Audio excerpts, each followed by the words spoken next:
নিরামিষ সয়াবিন তরকারি বানাবো। তো প্রথমতে আমি কড়াইতে তেল দিয়ে দিয়েছি। এখন আমি সয়াবিনটাকে ভেজে নেব।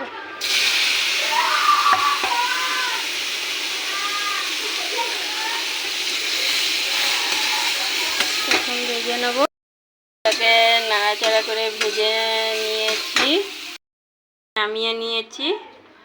এখন আমি কড়াইতে দিয়েছি, তেল গরম হয়ে গিয়েছে। এখন আমি দিয়ে দেব দুটো তেজপাতা, তারপরে দিয়ে দেব দুটো শুকনো লঙ্কা। শুকনো লঙ্কা দিয়ে নাড়াচাড়া করে নেব।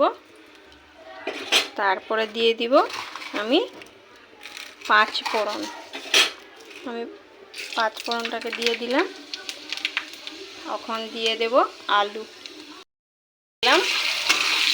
আলুটাকে একটু নেড়াচাড়া করে নিলাম। এখন আমি দিয়ে দিব একটু লবণ,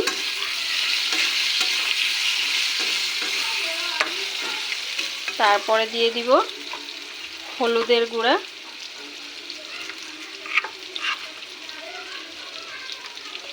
তারপরে একটু নেড়েচেড়ে নেব।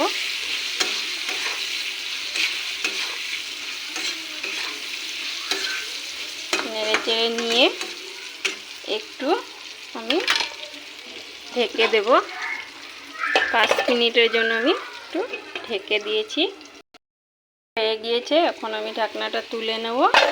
একটু নাড়াচাড়া দিয়ে দেব। আলুটা দেখো প্রায় ভাজা ভাজা হয়ে গিয়েছে। এখন আমি দিয়ে দিব একটু জিরার গুঁড়া। আমি জিরার গুঁড়া দিয়ে দিলাম। আবার একটু নেড়েচেড়ে নেব। এখন দিয়ে দিব একটু অল্প রং কালার হওয়ার জন্য মরিচের গুঁড়া। মরিচের গুঁড়া দিয়ে দিলাম। গুঁড়াটা দিয়ে একটু নাড়াচাড়া করে নিলাম। এখন আমি একটু সামান্য একটু জল দিয়ে দেব।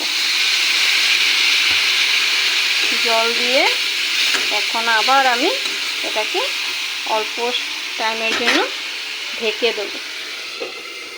2 মিনিটের জন্য ঢেকে দেব। আবার হয়ে গেছে, একটু নেড়ে চেড়ে নিয়ে দেখো কত সুন্দর ভাজা হয়েছে। আমি এখন দিয়ে দেব ভাজা সয়াবিনগুলো দিয়ে দেব। আর এটার সঙ্গে অল্প নেড়ে চেড়ে নেব। এটা ভালো করে নেড়ে চেড়ে নিয়ে তারপরে আমি আবার একটু অল্প সামান্য জল দিয়ে দেব।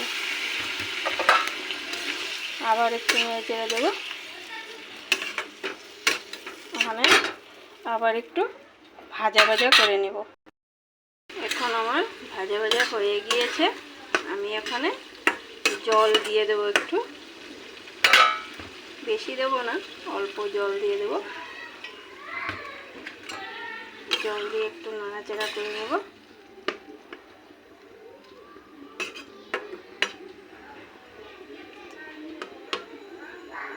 আবার একটু ঢেকে দেব।